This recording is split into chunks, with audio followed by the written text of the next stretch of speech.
B is the mid point of side AC. Question में कहा जा रहा है B is the mid point of side AC and O A vector is equal to A vector, O B vector is equal to B vector, then what is OC vector? What is OC vector? सबसे पहले क्या करते हैं, triangle बनाते हैं। Let this be triangle O A C. तो ये हो गया ओ ए या ओ ए और सी, ओ ए सी। अब क्वेश्चन में क्या कहा जा रहा है, क्वेश्चन में कहा जा रहा है आपको B is the mid point of side AC, B is the mid point of side AC, तो एसी का मिड पॉइंट हो गया बी। फिर क्वेश्चन में क्या कहा जा रहा है, according to the question O A vector is equal to A vector, O A vector, O A vector की जो वैल्यू है वो ए वैक्टर,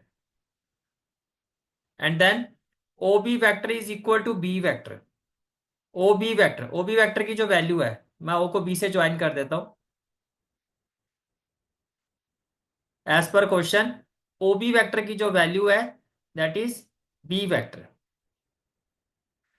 तो आपको क्वेश्चन में कहा जा रहा है व्हाट इज ओसी वैक्टर, तो आपसे पूछा जा रहा है ओसी वैक्टर क्या होगा, ठीक है। अब देखो by midpoint concept, by midpoint concept can I say that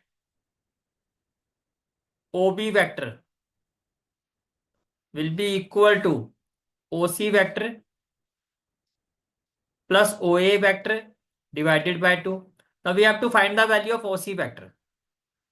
can I say that, देखो ये डिवाइड हो रहा है, यहां जाके क्या हो जाएगा, मल्टीप्लाई। तो OC वेक्टर की वैल्यू क्या होगी, OC vector will be equal to twice of OB vector, ये प्लस हो रहा है यहां जाके माइनस हो जाएगा, माइनस OA वेक्टर। तो OC vector is equal to twice, OB vector की वैल्यू क्या है, value of OB vector is B vector, तो ये हो जाएगा twice of B vector minus O A vector, O A vector की वैल्यू क्या है, A vector.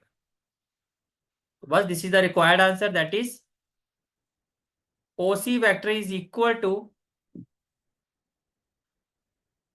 B vector minus A vector, and this is the final answer of this question. इस lecture का complete analysis देखने के लिए screen पर दिए गए लिंक को क्लिक कीजिए। Thank you.